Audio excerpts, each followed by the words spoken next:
Преддневник на К3, добро вечер.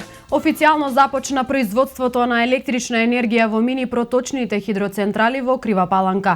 Хидроелектраните се изградени со јавно-приватно партнерство на локалната самоуправа и инвеститорот Хидросогово од Скопје.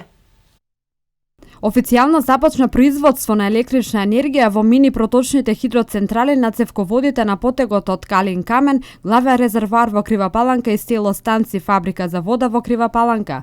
Хидроелектраните се изградени со јавно-приватно партнерство на локалната самоуправа на општина Крива Паланка и инвеститорот Хидросогово Скопје. Централите ги пуштаме во погон. Годишното количество на електрична енергија ќе биде околу 3,5 гигават сати. И во оваа прилика сакам исто така да се заблагодарам на градоначалникот и на советниците на општина Крива Паланка, што има храброст и доблест да влезат во едно јавно-приватно партнерство, од кое што јавно-приватно партнерство сите ќе имаат бенефит во иднина. И општината, и приватната компанија која што влезе во ова јавно-приватно партнерство. Кршовски информира дека вкупната инсталирана моќност ќе изнесува 681 киловат. Зголемениот капацитет ќе придонесе и за поголеми приходи за општината, на која според договорот припаѓаат 17% од целокупното производство на електрична енергија. Општина Крива Паланка учествуваше во партнерството со финансиски средства за урбанистички планови, физибилити студија, идејни изведбени проекти, а договорот за јавно-приватно партнерство е помеѓу фирмата Хидросогово и јавното предпријатие Комуналец од Крива Паланка. На символичен начин јас ги вклучив мини хидроелектраните, уствари една од мини хидроелектраните за производство на електрична енергија на доводните цевководи, на цевководите од кои пиеме вода ние во Крива Паланка. Од истите цевководи ќе се произведува електрична енергија. Она што можам да кажам тоа е дека навистина се радувам затоа што еве некои средства што никогаш не сме ги ниту планирале, ниту сме предпоставувале дека можеме да ги имаме. Од денеска на некој начин ќе имаме определени средства. Граѓаните од истата вода која пијат и ќе се произведува електрична енергија. Ова е вториот наш проект за јавно-приватно партнерство. Според договорот, приватниот инвеститор ќе стопанисува со хидроцентралите 23 години, пошто тие ќе преминат во сопственост на општината, додава Кржовски. Финансирањето на изградбата на хидроцентралите беше обврска на приватниот партнер, кој ќе има право комплетно да управува и стопанисува со хидроцентралите, со обврска да не го наруши системот за водоснабдување и снабдувањето со чиста и здрава вода за пиење. Ова е втор проект кој општината го реализираше со јавно-приватно партнерство. Првиот беше за изградба на деловно административниот објект на општинската зграда, кој беше ставен во функција лани на 8 октомври. Вкупно 151 барања од пензионерите од Крива Паланка и Ранковце се поднесени за користење на поволностите од проектот за бесплатна бањско-климатска рекреација и бесплатен туристички викенд на Министерството за труд и социјална политика, информираат од филијалата на Пензиско и инвалидско осигурување на Македонија во Крива Паланка. Од понеделник 151 барања од пензионерите од двете општини кои го опфаќа филијалата на Фондот за пензиско и инвалидско осигурување во Крива Паланка. 136 се барања за користење бесплатна бања, додека 98 пензионери побарале да ја користат услугата бесплатен викенд. Овие барања се однесуваат на користење на двете услуги од проектот за следната 2016 година, изјави Билјана Ивановска, раководител на филијалата на ПИОМ во Крива Паланка. На сите пензионери на кои ќе им биде одобрено користење на бесплатна бањско-климатска рекреација или бесплатен викенд од страна на Министерството за труд и социјална политика ќе им бидат доставени известувања на домашна адреса за третманите и локациите каде ќе може да ги ползуваат овие услуги. Досегашната пракса беше пензионерите од Крива Паланка и Ранковце да ја користат услугата во Катлановска бања, додека услугата бесплатен викенд ја користеа во Дојран и Берово, додаде Ивановска.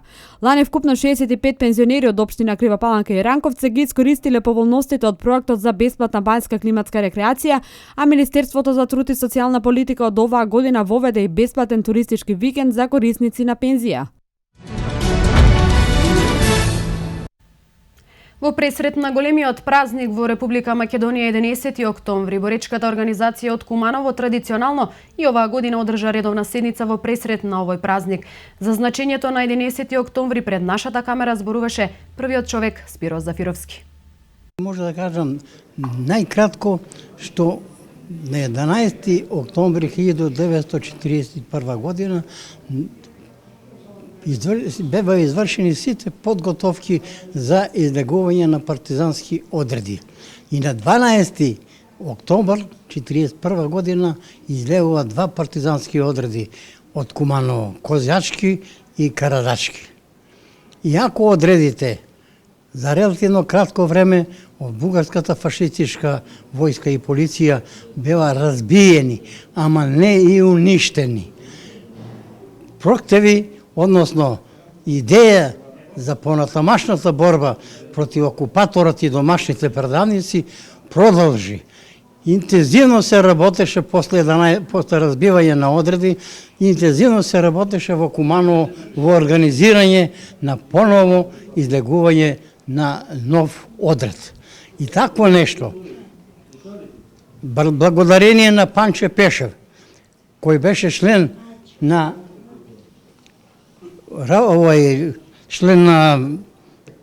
едно тело, тој успеа с негови колеги да подготви млади луѓе и постари и по доваѓање на Христијан Тодоров и Карпуш од Србија, кој имаше богато партизанско искуство, се стави на чело со Панче Пешев и организира нов партизански одред, кој јако со 16 душе излезе, али тој успешно водеше борба на Козјак против бугарската фашистичка власт. Кој беше денеска главниот повод за овој состанок овде во домот, во комитет?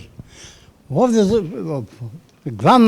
главен повод беше да го прославимо 11. октомвр и да се подсетив посебно млади и они кои не се учествували да чујат што е и како е припремано и водена борба против окупаторот и домашните предавници. Традиционално секоја година основното училиште Кочорацин од Куманово ја одржува манифестацијата Детска недела, а на која учествуваат првачињата како и нивните родители. Традицијата продолжи и оваа година. Првачињата и нивните родители со задоволство беа дел од свеченоста, која секоја година му дава посебен значај на училиштето Кочорацин. Милковска, еве гледаме дека традицијата продолжува и оваа година голем број на првачиња во основното училиште Кочорацин. На некој начин давате белег на оваа долгогодишна традиција која и понатаму ја почитувате. Токму така, еве продолжуваме оваа учебна година, каде што за одбележување на детската недела која е патена од 5 до 11 октомври со мотото "Сите заедно за подобро утре", заедно со директорката и училишниот тим организиравме приредба, која што е наменета токму за првачињата. Како се задоволни од одзивот, гледаме дека голем број на родители и дечи има во училиштето, тоа на вас ви дава некоја сатисфакција за вашата работа?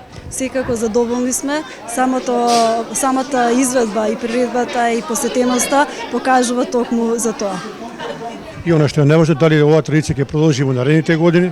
Традицијата продолжува со исто така со побрзо темпо, со некои новитети кои што се надевам дека ќе бидат уште поубави. Голема радост, како за нас вработените, така и за децата, за родителите, за учителите. Прием во детска организација, сите сме биле деца. Нешто многу убаво и незаборавно во животот кој се памти додека сме живи.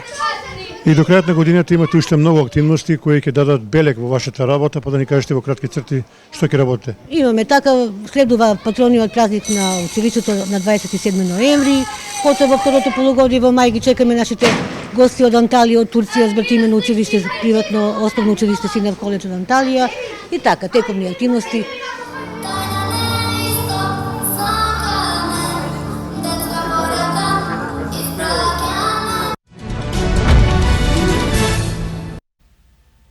Детската градинка Детелинка од Крива Паланка беше домаќин на годинешната манифестација Игри без граници во рамки на одбележувањето на меѓународната недела на детето. Детската недела беше одбележана со низ активности во текот на претходните денови, а денеска се одржаа игрите од спортско-забавен карактер, на кои присуствуваа дечиња од Куманово, Скопје, Штип, Берово и Пехчево. Годинава, меѓународната манифестација Недела на детето во Кривопаланичката градинка Детелинка се одбележа со низа активности со кои символично се става акцент на детските права. На завршната активност присуствуваа дечиња од градинките од Куманово, Скопје, Штип, Берово и Пехчево, пред кој беше изведена пиеса во рамки на проектот Партнерство за помирување преку ран детски развој, со цел уште од најмали носе да се покрене свеста за почитување на различностите во општеството. Ова беше мала презентација на една активност од програмата Прицеде, Партнерство за помирување преку ран детски развој.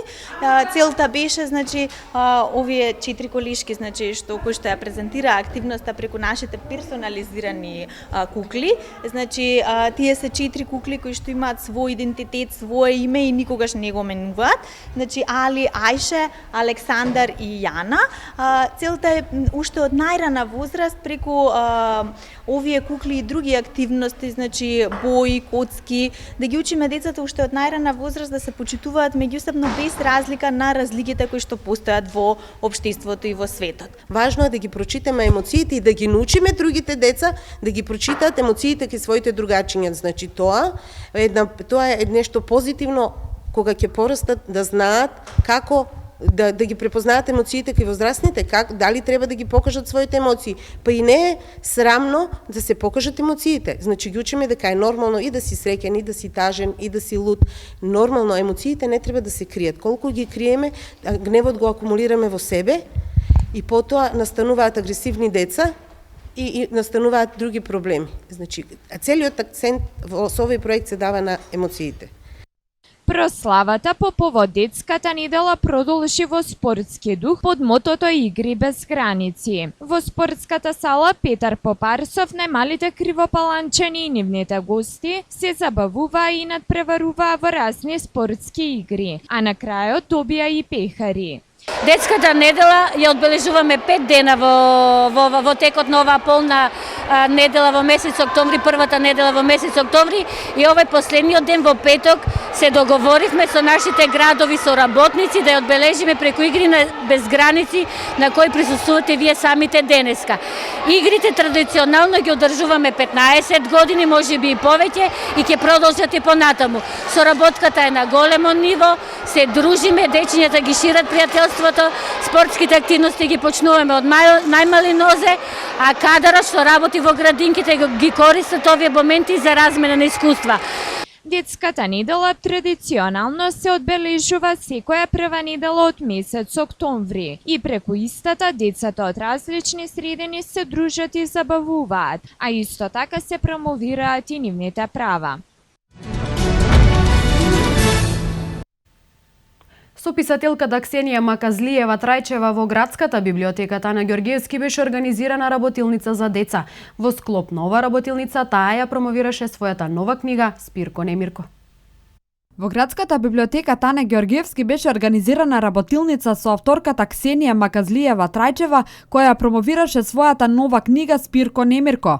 На ова работилница присуствуваа ученици од основното училиште Браќа Миладиновци, а имаше за цел да ги мотивира децата да читаат и да пишуваат. Да направиме една книжевна работилница со најмладите, да ги запознам со ликот од мојата книга, но во исто време заедно да фантазираме, да создаваме многу приказни, да имагинираме ликови. Идејата е да се развива љубовта кон убаво пишаниот збор од најмали нозе, но тоа да се направи на еден интерактивен начин. Ваквите средби се секогаш корисни, затоа што децата имаат можност лично да се запознаат со некој од авторите, да комуницираат со него и да се запознаваат со неговото дело, па и самите да напишат нешто, да бидат креативни и да им се развие желбата како да пишуваат, така и да читат и утре да пораснат автори за деца со кои што ние би се гордееле. Инаку книгата Спирко Немирко е наменета за деца од предшколската возраст. Оваа работилница беше организирана по повод одбележувањето на јубилеот 70 години од постоење на библиотеката Тане Ѓорѓиевски.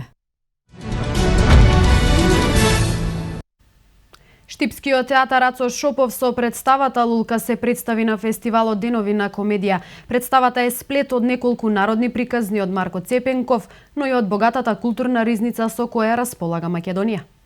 Лулка во продукција на штипскиот театар Рацо Шопов беше шестата представа прикажана на фестивалот Денови на комедија. Режисер е Андреј Цветановски, сценографија на Владо Ѓорески Рафик, костимите се на Ана Каркулевска, а композитор е Оливер Јосифовски. Во представата играат Владимир Тулиев, Кристина Атанасова Арсова, Пеце Ристовски, Марија Минчева, Миле Вратеовски, Ангелка Нашкова, Милорад Ангелов, Виктор Арев и Ефтим Трајчев Ѓаурски. Представата е сплет од неколку народни приказни од Марко Цепенков, но и од богата културна ризница со која располага Македонија. 2 месеци како конјер мампова промајава. Попраши ми, се што имам да ти кажу, порка, ти кажу опоче. А не како другите што ја добра по бифиња, а ти со нив си фин, а со мене, поштена, ти таа улога не можеш да ја играш.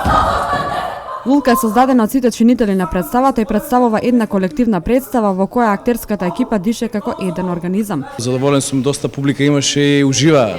Кумановци најверојатно ги сакат Штипјани.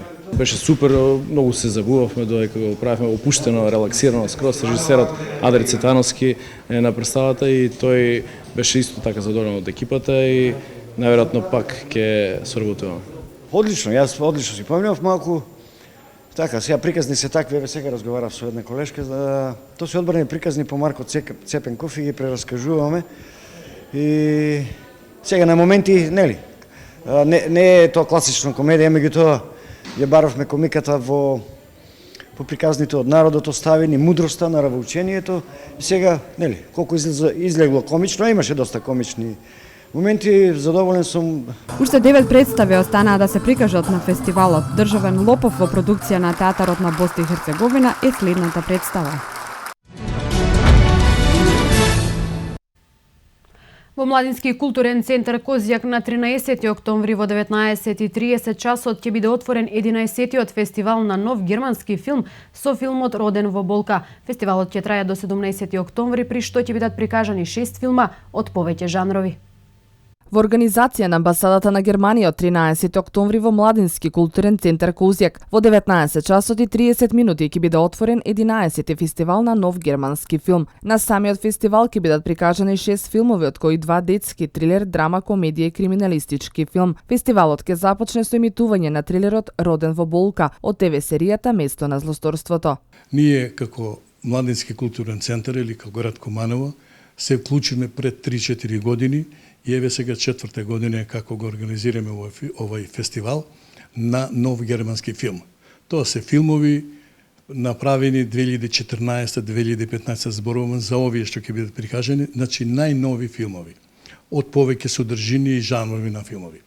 Фестивалот ќе го отвори самиот амбасадор, односно амбасадорка Кристине Алтхаузер, а фестивалот го организираме под покровителство, значи и на Прокредит банка, меѓутоа со целосна поддршка на градоначалникот и Советот на општина Куманово. Младенски културен центар Козјак во соработка со директорите на училиштата ќе се потруди и децата од основните училишта ги погледнат детските филмови на големо платно. Фестивалот ќе трае до 17 октомври, на 14 октомври на репертоарот е Феникс во 20 часот, на 15 октомври во 20 часот ќе започне Хакери, а на 16 октомври ќе се прикажат во 18 часот Лола на Грашокот и во 20 часот Спасете го Рафи. На 17 октомври ќе игра филмот 300 збора германски во 20 часот. Фестивалот на нов германски филм ќе гостува во Прилеп, Битола, Охрид, Тетово, Штип, Велеска, Вадарци и Струмица. Од околу 60.000 приматели на социјална помош во 2006 година, сега тој број во Македонија изнесува 30.000, информира министерот за труд и социјална политика Диме Спасов при посетата во Велес на отворањето на дневен центар за деца со оштетен вид, за кој Министерството за труд и социјална политика и општината обезбедија 1,5 милиони евра.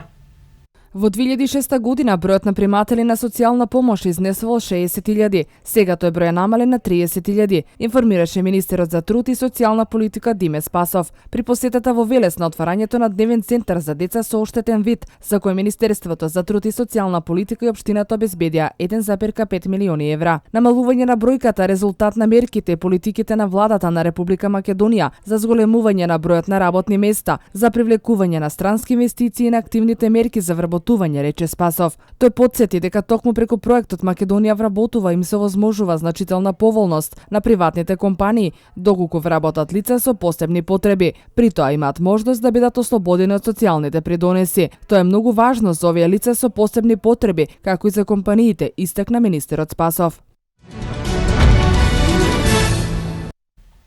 Со предложениот буџет за 2016 година за Министерството за транспорт и врски се предвидени речиси 2 милиарди денари за реализација на проекти од патната и железничката инфраструктура, изградба на социјални згради, водоводи и канализации, пешачки патеки, жичницата на водно и други проекти. Со предложениот буџет за 2016 година за Министерството за транспорт и врски се предвидени речиси 2 милиарди денари за реализација на проекти од патната и железничката инфраструктура, изградба на социјални згради, водовод и канализации, пешачки патек и многу други проекти.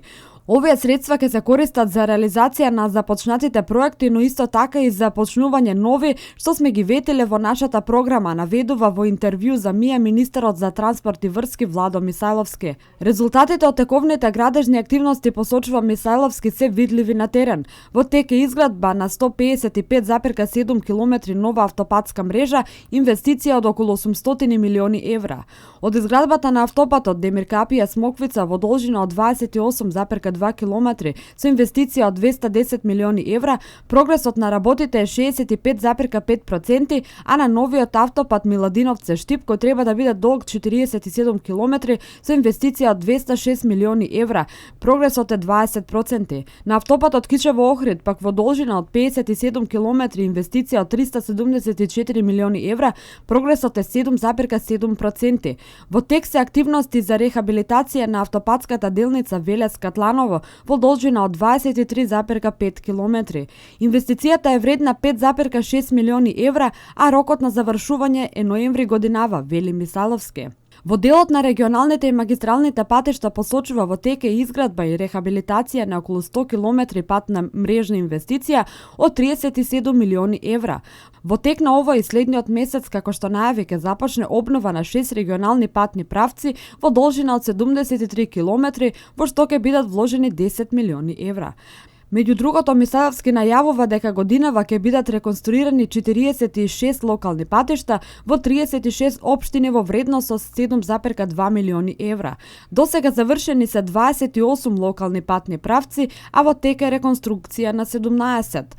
Моментно се гради делницата Куманово до Белјаковце. Инвестицијата за оваа делница изнесува речиси 40 милиони евра.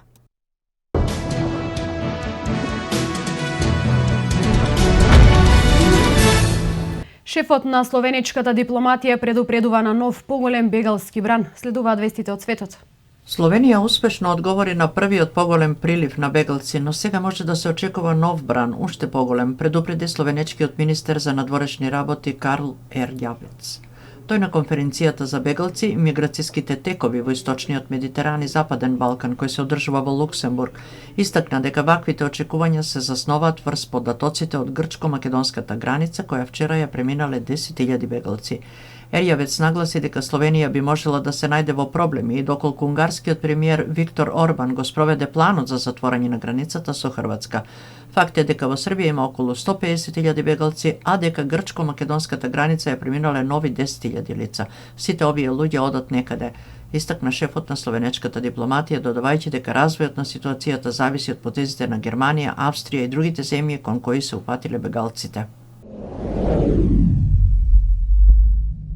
При спроведувањето на воената операција во Сирија, Русија не смее да ги заборави лекциите за горките искуства на Советскиот сојуз во Авганистан и на Соединетите Американски држави во Ирак, изјави синоќа портпаролот на Белата куќа Џош Ернест. Како што јави ТАС, Ернест нагласи дека САД и натаму сметаат и стратегијата на Русија во Сирија е несоодветна, бидејќи таа првенствено е насочена кон поддршка на сирискиот председател Башар ел Асад, а не кон разбивање на екстремистите. Русија ризикува да се соочи со уште поголема меѓународна изолација и да биде вовлечена во меѓуверски конфликт, потенцира Ернест.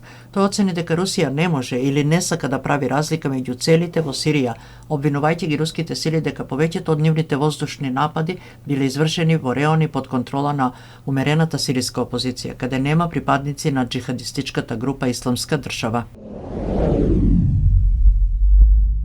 27 луѓе се убиени во минофрлачки напад во ирачкиот град Бакуба, соопштија полицијата и здравствените власти. За сега не е познато кој е одговорен за нападот. Ирак се наоѓа пред голем број безбедносни предизвици, меѓу кои е и джихадистичката група Исламска држава, која контролира 1/3 од територијата на земјата.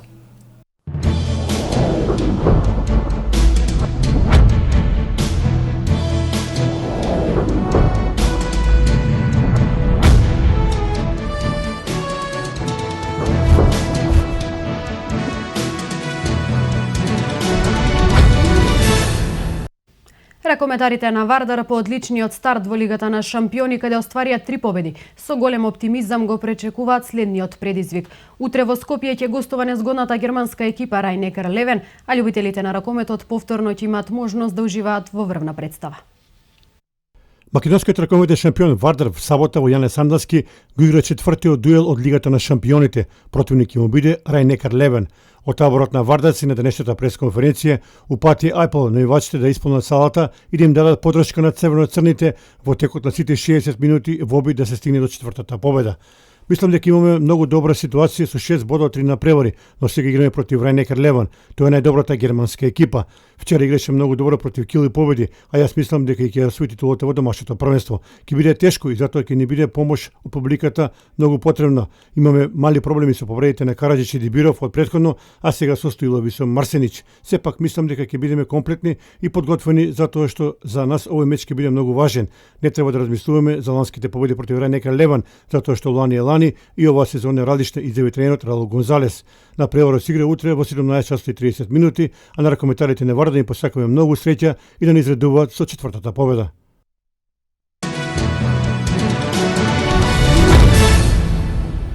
Фудбалската репрезентација на Македонија вечерва на националната арена Филип II ќе го одигра над преварот од 9-то коло од квалификациите за Евро 2016 против Украина.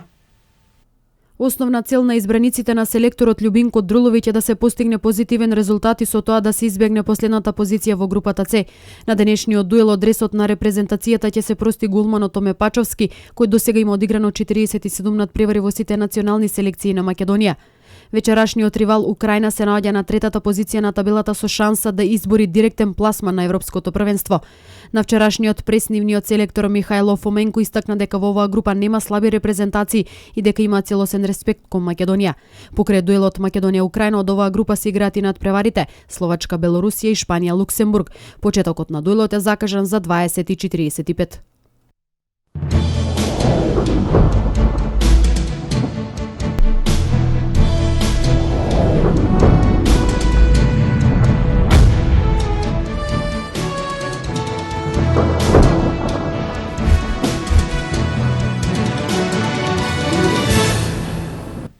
Какво време ќе има североистокот во следните денови, следиме од Метео.